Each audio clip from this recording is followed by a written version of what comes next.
한 주간 동안 평안하셨습니까? 화요 여성 모임을 위한 7번째 강의 시작하겠습니다. 먼저 말씀을 함께 보겠습니다. 함께 볼 말씀은 누가복음 15장 20절에서 32절 말씀입니다. 누가복음 15장 20절에서 32절 말씀입니다. 제가 읽어드리겠습니다. 이에 일어나서 아버지께로 돌아가니라. 아직도 거리가 먼데 아버지가 그를 보고 측은히 여겨 달려가 목을 안고 입을 맞추니 아들이 이르되 아버지, 내가 하늘과 아버지께 죄를 지었사오니 지금부터는 아버지의 아들이라 일컬음을 감당하지 못하겠나이다 하나, 아버지는 종들에게 이르되 제일 좋은 옷을 내어다가 입히고 손에 가락지를 끼우고 발에 신을 신기라.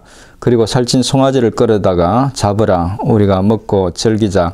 이 내 아들은 죽었다가 다시 살아났으며 내가 잃었다가 다시 얻었노라 하니 그들이 즐거워하더라. 맏아들은 밭에 있다가 돌아와 집에 가까이 왔을 때에 풍악과 춤추는 소리를 듣고 한 종을 불러 이 무슨 일인가 물은데 대답하되 당신의 동생이 돌아왔음에 당신의 아버지가 건강한 그를 다시 맞아 들이게 됨으로 인하여 살찐 송아지를 잡았나이다 하니, 그가 노하여 들어가고자 하지 아니하거늘 아버지가 나와서 건한데 아버지께 대답하여 이르되 내가 여러 해 아버지를 섬겨 명을 어김이 없거늘 내게는 염소 새끼라도 주어 나와 내 벗으로 즐기게 하신 일이 없더니 아버지의 살림을 창녀들과 함께 삼켜버린 이 아들이 돌아오매 이를 위하여 살찐 송아지를 잡으셨나이다.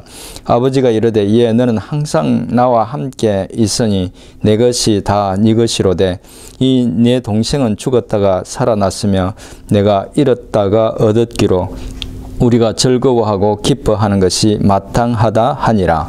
아멘. 예수님은 공생애 중에 하나님을 떠난 이스라엘 백성들을 포함한 모든 인간을 하나님 아버지께로 돌이키기 위해서 아주 많은 그 많은 사역들을 행하시죠. 여러 표적들을 통해서 당신의 사역을 돕고 후원하시는 분이 하나님 아버지와 또 성령님이라는 것을 보여주시고 또 당신 자신이 메시아라는 것을 보여주셨죠. 또 자신이 메시아라는 것과 당신을 믿는 믿음으로 구원을 얻을 수 있다는 것도 가르쳐 주셨습니다. 그리고 바리새인들이나 사두개인들처럼 하는 그런 어떤 신앙생활은 옳지 않다는 것을 지적하시면서 바른 신앙이 무엇인지, 하나님의 백성으로서 어떻게 살아야 하는지를 가르쳐 주셨습니다. 그 모든 과정 속에서 지속적으로 반복적으로 보여주시고 가르치신 것은 인간을 향한 하나님의 마음이 어떠한가 하는 것이었습니다. 여러 곳에서 다양한 방법으로 하나님 아버지의 마음을 전하셨는데 그 중에서 아마도 오늘 함께 읽은 비유가 하나님의 마음을 가장 잘 담고 있지 싶습니다. 그래서 오늘은 일반적으로 탕자의 비유로 알려진 이 비유를 살펴보면서 주시는 교훈과 함께 하나님 아버지의 마음을 한번 살펴보도록 하겠습니다. 먼저 주님이 이 비유의 말씀을 하신 상황을 말씀드리겠습니다. 누가복음 15장 1절 2절에서 그 상황을 말하고 있는데 누가복음 15장 1, 2절 말씀을 같이 읽어보도록 하겠습니다. 모든 세리와 죄인들이 이 말씀을 들으러 가까이 나오니 바리새인과 서기관들이 수군거리어 이르되 이 사람이 죄인을 영접하고 음식을 같이 먹는다 하더라. 바리새인들과 서기관들이 모든 죄인들과 세리가 주님의 말씀을 들으러 나오자 주님이 그들을 물리치지 않으실 뿐만 아니라 그들을 영접하고 심지어 함께 식사하며 교제하시는 것을 보고 주님을 비난합니다. 그들의 비난은 죄인과 세리들은 부정한 사람들인데 그런 사람들을 가까이 하게 되면 하나님 앞에서 부정한 사람이 되기 때문에 주님이 정말 하나님이 보내신 선지자라면 그런 사람들을 가까이 해서는 안 된다는 것이었습니다. 주님은 바리새인과 사두개인들의 그 비난을 듣고 세 가지 비유의 말씀을 하십니다. 첫 번째 비유는 이런 양을 되찾는 목자의 비유, 두 번째 비유는 이런 드라크마를 되찾는 여인의 비유, 세 번째가 오늘 함께 읽었던 이런 아들을 되찾는 일명 탕자의 비유입니다.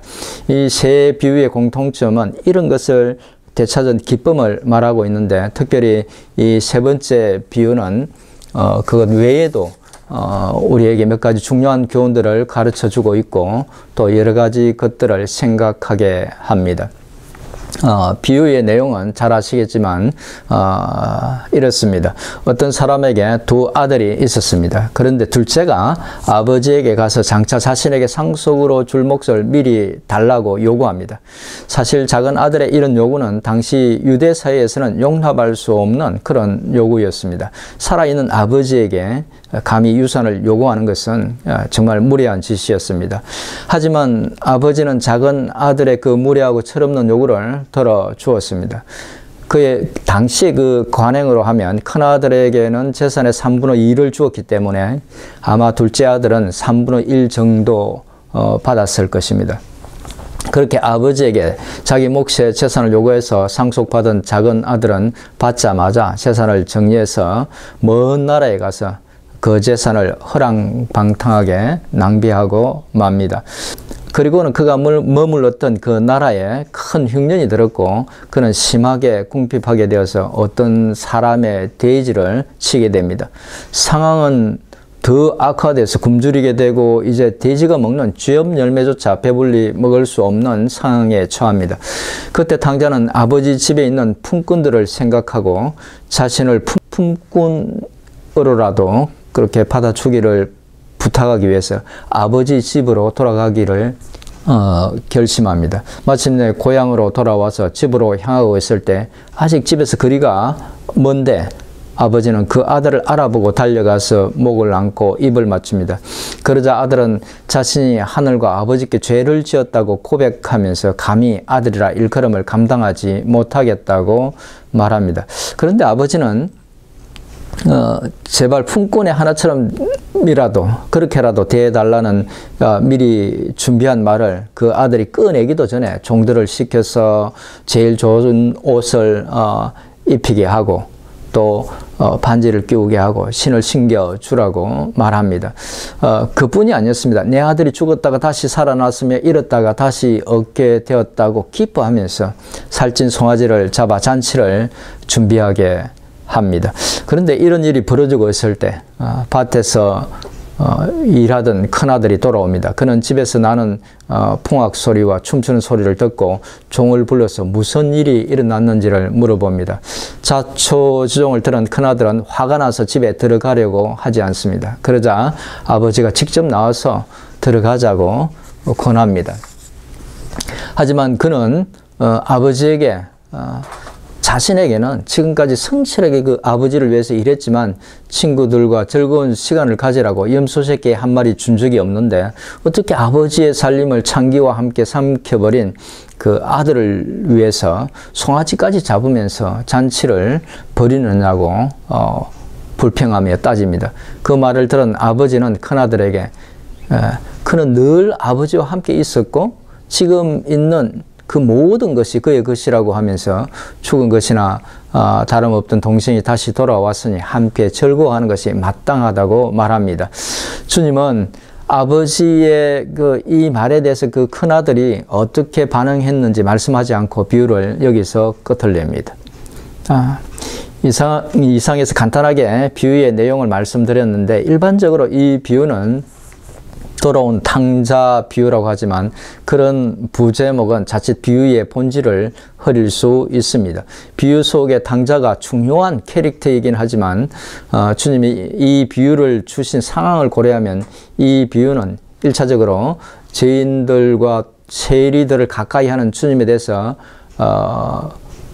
비판하고 불평하는 그 바리새인들과 서기관들을 향한 메시지였습니다. 하지만 죄인들과 세리들을 향해 주시는 메시지도 이 속에 들어 있습니다. 그래서 이 비유는 주님이 이 비유를 말씀하고 있는 상황에 비추어서 비유 속의 새 등장 인물을 통해서 주시는 메시지 전체를 그려봐야 그 의미를 보다 정확히 이해할 수 있습니다. 그러면 주님이 비유의 작은 아들을 통해서 주시고자 하는 메시지는 무엇일까요? 아마 비유의 작은 아들은 주님의 말씀을 듣기 위해서 당시에 모이던 죄인들과 세리들을 가리킨다는 것은 아마 짐작하실 것입니다. 비유 속의 작은 아들은 무리하게 아버지의 상속을 생전에 요구해서 받아서 허비하고는 자신의 잘못을 깨닫고 아버지께로 와서 용서를 빌죠. 아버지는 돌아온 아들의 잘못을 적극적으로 용서하고 그를 다시 품어줍니다. 이것을 통해서 주님은 말씀을 듣기 위해서 모이던 그 죄인들과 세리들에게 죄된 길에서 돌이켜 하나님께로 돌아올 때에 하나님께서 비유 속의 아버지처럼 그들의 잘못을 적극적으로 용서하고 기꺼이 받아주신다는 것을 말씀하고 있는 것이죠. 어쩌면 이것에 대해서 이미 회개하고 돌아온 사람들은 하나님께서 그렇게 기뻐하고 기뻐하신다는 사실을 말해 줌으로써 바리새인들이나 서기관들, 사두개인들이 무시하고 멀리 하면서 그렇게 주눅들고 또 위축된 그들의 마음을 격려하고 있는지도 모릅니다. 그들의 무시하는 태도에 개의치 말라고 기뻐하고 환영하시는 하나님을 바라보라고 격려하기 위해서 그렇게 의도한 것 같다는 것입니다. 그러면 주님이 큰아들을 통해서 주시고자 하는 메시지는 무엇일까요? 비유 속의 큰아들은 두 가지 문제점을 보여줍니다. 첫째는 아버지의 마음을 전혀 이해하지 못하고 있다는 것입니다. 그는 아버지가 자기 동생을 보낸 후 그를 얼마나 그리워하는지 얼마나 걱정하는지 몰랐습니다. 아니 그런 것에는 별로 관심이 없었던 것 같습니다. 작은 아들이 아직 멀리 있을 때 그를 알아보고 달려가서 안고 입 맞추었다는 것은 평소 아버지가 떠나버린 동생을 염려하고 그리워하고 걱정하고 있다는 것을 말해주는 것이죠. 큰아들이 조금만 아버지에게 관심이 있었어도 아버지가 그렇다는 것을 알았을 텐데, 그리고 만약 아버지의 그 애타는 마음을 알았다면 그는 아버지를 위해서라도 동생을 찾았을 것입니다. 혹 찾아 나서지는 않았을지라도 적어도 돌아온 동생을 보고 기뻐하는 아버지를 보면서 그렇게 화를 내지는 않았겠죠. 그는 아버지의 마음을 전혀 몰랐던 것입니다. 둘째 문제는 큰아들도 작은 아들 못지않게 아버지가 사랑하는 아들이고 늘 아버지의 그 사랑 속에 있었고 아버지가 그에게도 동생 몫을 제외한 모든 것을 이미 주었다는 사실을 잊고 있었다는 것입니다. 사실 아버지는 작은 아들에게 재산을 나누어 줄 때에 15장 12절에서 이렇게 이야기하고 있죠. 살림을 각각 나누어 주었다. 그렇게 기록하고 있는 것으로 봐서 이미 큰 아들에게도 몫을 나누어 주었던 것입니다. 하지만 큰 아들은 아버지 집에 있는 것이 곧 자기의 것이라는 사실을 잊고 있었던 것이죠. 그래서 아버지가 주신 것을, 그래서 자기 것이 된 것을 친구들과 함께 즐기지도 못했던 것입니다. 얼마든지 자기가 원하면 그렇게 즐길 수 있었던 것이죠. 주님은 비유를 통해서 바리새인들과 서기관들이 바로 비유 속의 큰아들처럼 이미 하나님으로부터 큰 은혜와 축복을 받았음에도 그것을 알지 못하고 감사하지 못한다는 것을 지적하시면서, 또한 그들은 죄를 해결하고 돌이켜 하나님께 나오는 사람들에 대한 그들을 향한 하나님의 마음을 알지도 못하고 그것에 대해 관심도 없고 오히려 율법으로 그런 사람들을 정죄하고 판단하는 잘못을 저지르고 있다는 것을 보여주셨던 것입니다. 비유를 통해서 바리새인들과 서기관들의 행위가 하나님 보시기에 옳지 않다는 것을 지적하셨던 것이죠. 마지막으로 비유 속의 아버지를 통해서 주시고자 하는 메시지는 그럼 무엇일까요? 그렇죠. 비유 속의 아버지는 무리한 요구를 해서 자신을 사람들 앞에서 체면을 구기게 하고 비정하게 떠난 그 아들을 그리워하다가 마침내 자신의 잘못을 깨닫고 돌아오자 그 모든 것을 용서하고 반갑게 맞아주고 다시 아들의 신분으로 회복시켜 줍니다. 주님은 이 비유를 통해서 하나님 아버지의 마음을 보여주십니다. 주님은 본문 앞에 두 비유와 함께 하나님께서 잃어버린 영혼들을 되찾기를 얼마나 기뻐하시는지, 그리고 그것을 얼마나 기다리고 계시는지를 보여주십니다. 그들이 회개하고 돌아오면 멀리서도 그 돌아오는 둘째 아들을 알아보고 달려온 그 아버지처럼 그들을 그렇게 하나님께서 맞이하실 것이라는 것을, 하나님 아버지의 마음이 바로 그런 것이라는 것을 둘러선 모든 청중들에게 말씀하셨던 것이죠. 주님은 비유를 통해서 그렇게 둘러선 사람들 각각이 들어야 할 메시지를 들려주시고 또 그들을 향한 하나님의 마음이 어떠한지를 전하셨던 것입니다. 그러면 이 비유를 대하는 우리는 어떻게 이해하고 또 받아들여야 할까요? 다소 앞에서 말씀드린 부분과 중복되는 부분이 있긴 하지만 1차적으로 생각해 볼 수 있는 것은 돌아온 아들을 반갑게 맞이하는 아버지의 모습에서 드러나는 잃어버린 자를 되찾고자 하는 하나님 아버지의 마음을 이해하고 한 영혼이라도 더 주님께로 인도하기 위해서, 하나님께로 인도하기 위해서 애써야 한다는 것입니다. 미국에서 살고 있는 한인 성도들이 제일 약한 부분이 바로 이 부분이지 싶은데, 아무튼 때를 얻든지 못 얻든지 열심히 전도해야 한다는 것이죠. 다음으로 우리가 생각해야 하는 것은 누군가 그렇게 주님께로 돌아오면 바리새인들처럼 그들의 부족함을 보고 멀리하고 정죄할 것이 아니라 주 안에서 마음에 상처받지 않도록 배려하면서 신앙적으로 성숙해져 갈 수 있도록 도와주어야 한다는 것입니다.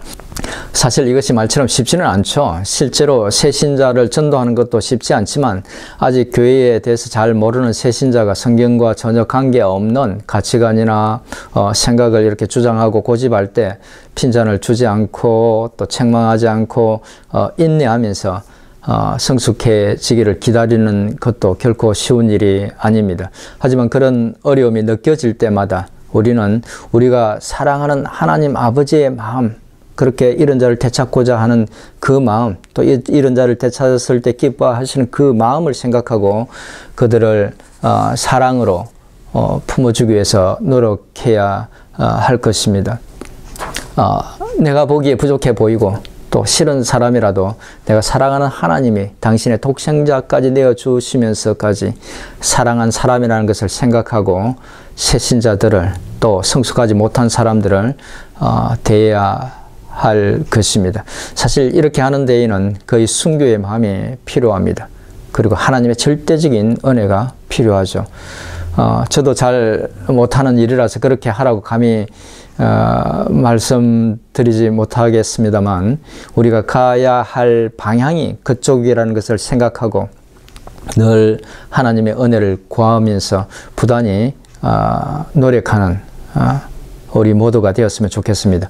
다음으로 우리가 생각해야 하는 것은 큰아들의 모습에서 볼 수 있는 것으로 하나님을 위해서 여러 가지 일들을 한다고 그것이 곧 하나님과 좋은 관계에 있다는 것이 아닐 수도 있다는 것입니다. 그런 좋은 관계에 있는 것이 아닐 수도 있다는 것이죠. 큰아들은 아버지가 시키는 일들을 열심히 했습니다. 하지만 집을 떠난 동생이 돌아오면서 그때까지 별로 문제가 없어 보였지만 사실은 큰아들이 아버지를 이해하지 못했고 사랑하지 않았다는, 즉 아버지와 제대로 된 관계가 아니었다는 것이 드러났습니다. 이 사실은 신앙생활을 열심히 하는 사람들이 빠질 수 있는 신앙적인 함정이 무엇인지를 보여주고 있다는 생각이 듭니다. 열심히 교회를 위해서 일하지만 그것이 곧 하나님과 좋은 관계 또 바른 관계에 있다는 것이 아닐 수도 있다는 것입니다. 다르게 말하면 큰아들처럼 늘 아버지와 함께 있지만 아버지와의 어떤 그런 관계는 정작 집을 떠나버렸던 작은 아들만큼이나 거리가 있는 경우가 있다는 것이죠. 목회자를 포함해서 교회에서 활동적으로 섬기는 사람들은 특별히 이 점을 기억하고 유의해야 할 것입니다. 열심히 섬기는 것만큼이나 하나님과의 관계를 생각하고 더 좋은, 더 깊은 관계를 맺기 위해서 애써야 한다는 것이죠. 그러나 이 비유의 말씀을 보면서 우리가 깊이 생각해야 하는 가장 중요한 것은 바로 하나님 아버지의 마음이라는 것입니다. 물론 주님은 이 비유에서 하나님 아버지의 마음을 모두 다 말씀하신 것은 아니지만 그래도 이런 영혼을 간절히 되찾고자 하시며 또 회개하고 돌아온 자를 기뻐하시고 또 기꺼이 용서하시고 다시 은혜의 품에 품어주시는 그 은혜와 긍휼이 많은 하나님 그 아버지의 마음을 충분히 보여주고 있다는 생각이 듭니다. 이 하나님의 마음은 곧 우리 주님의 마음이기도 하죠. 주님은 당신이 이 땅에 오신 이유를 누가복음 19장 10절에서 이렇게 말씀하셨습니다. 인자가 온 것은 잃어버린 자를 찾아 구원하려 함이니라. 저는 개인적으로 제가 섬기는 하나님이, 제가 믿고 의지하는 주님이 비유 속의 아버지와 같이 긍휼이 많고 은혜로우신 분이라는 것이 얼마나 감사한지 모릅니다. 또 하나님 아버지의 마음이 그렇다는 것이 저에게 주는 평안과 위로가 얼마나 큰지 모릅니다. 허물 많고 죄 많은 저를 정죄하지 않으시고 은혜의 품으로 품어주시는 하나님, 자주 넘어지고 실패해도 은혜를 구하며 나아가면 다시 일으켜 세워주시는 하나님, 저는 그 하나님이 너무 좋습니다. 사람들을 만나면 이런 말을 하면 나를 어떻게 볼까 주의하면서 감출 것은 감추고 조심해서 말하지만 하나님 앞에서는 아무것도 감출 것 없이 사실 감출 수도 없죠. 그렇게 솔직하게 제 모든 죄된 속마음까지 다 쏟아 넣을 수 있어서, 그래서 그 하나님께 용서를 구하고 은혜를 구할 수 있어서 얼마나 좋은지 모릅니다. 여성부 회원 여러분, 여러분들도 아마 저와 같을 것이라고 생각합니다. 그래서 이렇게 사모하는 마음으로 말씀을 듣고 나누는 것이겠죠. 그런데 바쁘고 힘든 삶을 살다 보면 우리는 종종 하나님의 마음이 이렇다는 것을, 하나님께서 이런 마음을 갖고 계신다는 것을 잊어버리거나 또 그 사실이 우리 마음속에서 희미해집니다. 이 시간 진심으로 바라는 것은 우리 하나님 아버지의 마음이 바로 그런 마음이라는 것을 다시 한번 기억하고 그 하나님을 더 깊이 신뢰하고 의지하고 사랑하는 것입니다. 우리 모두가 그렇게 될 수 있기를, 그래서 하나님 아버지의 풍성한 은혜 속에 살아가는 우리 모두가 될 수 있기를 주님의 이름으로 축원드립니다.